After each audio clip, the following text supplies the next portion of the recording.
Welcome back, ladies and gentlemen, and now time for the nation's sharpest opinion. My hashtag says it all. I just want to expand on it a little bit. The hashtag is Hindu and Proud. And the context is, if you turn the clock back 10 years, 20 years, 30 years, 40 years, 50 years, if you were to say, Garv se kaho hum Hindu hai, you would be classified as a bigot. Now let me translate that into English. Say with pride that you are Hindu. I find that a completely reasonable comment. In terms of a hashtag, it is Hindu and Proud. I find that a completely reasonable assertion. If someone were to say Sikh and Proud, Muslim and Proud, it's perfectly all right. But if you say Christian and Proud, it is a completely secular thing to do. But if you say Hindu and Proud, you are called a bigot. And that is a simple point that I want to ask. Why? Why? Why can't you say Hindu and Proud? Isn't it liberating to say, I am Hindu and proud, and I am Hindu and I am a nationalist?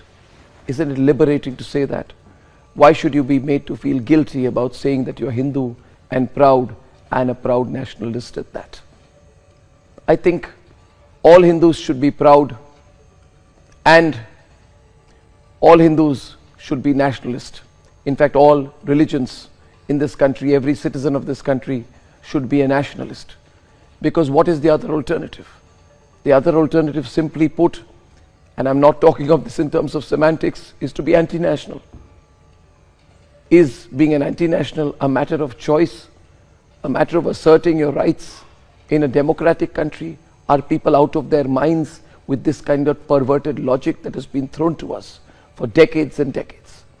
Ladies and gentlemen, I have no qualms in saying that I have great problems with this caricature of, quote unquote, the mild and moderate Hindu. Why? Why are Hindus expected to be mild and moderate? Why only Hindus are supposed to be mild and moderate? Which other religion is expected to be mild and moderate? Why?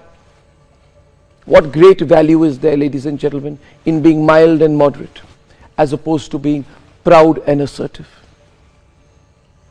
You see, viewers, for a very long time, Hindus have been the unsuspecting victims of this kind of caricaturing.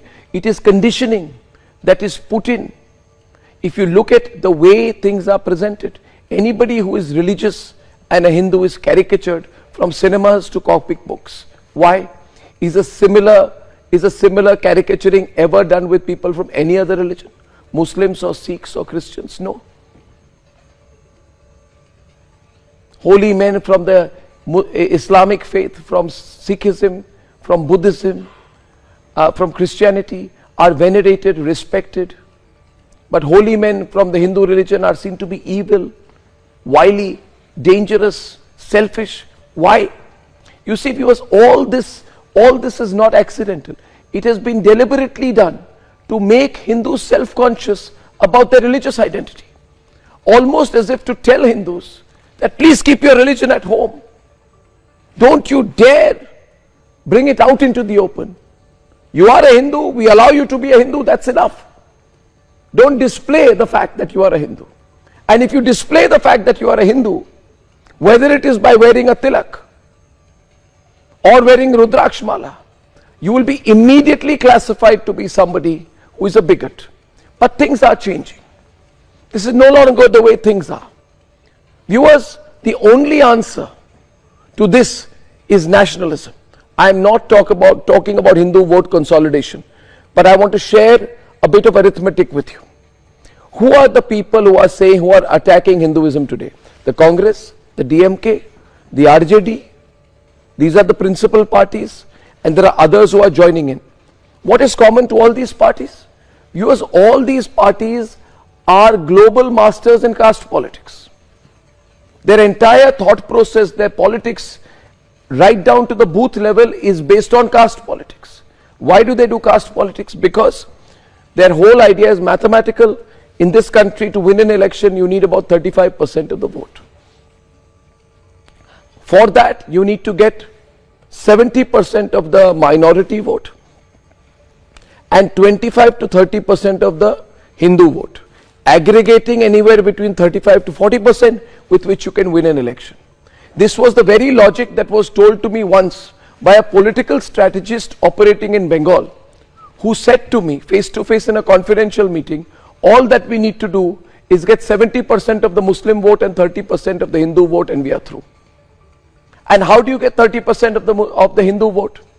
You get it by dividing the Hindu vote bank into different groups, caste, subcaste, SC, ST, OBC, MOBC, and that's how they come up with these formulations, Muslims plus backward caste kind of formulations, Muslim plus Yadav kind of formulations, all regressive thought, but this is what these people are used to. Now the SP, the RJD and the Congress and the DMK know no other kind of politics.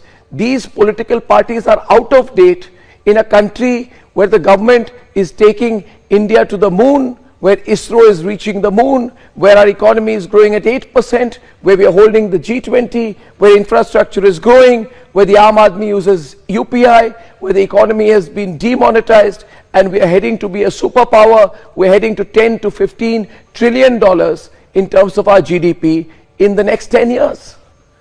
The problem with these leaders who get together in this I.N.D.I.A alliance is that they don't know any other kind of politics. This is the only language that they speak, 70% of this, 30% of that. This is my clear fact. And what is the answer to this? The answer to this, viewers, is in being assertive. And I'm not saying only this to Hindus, but I'm also saying this to Hindus. If you are Hindu, be proud of being a Hindu. A lot of things will be done by political parties in a pre-election year to divide you, to break you, to abuse you, to threaten you, to vilify you, and as is now happening, even threaten to eradicate you.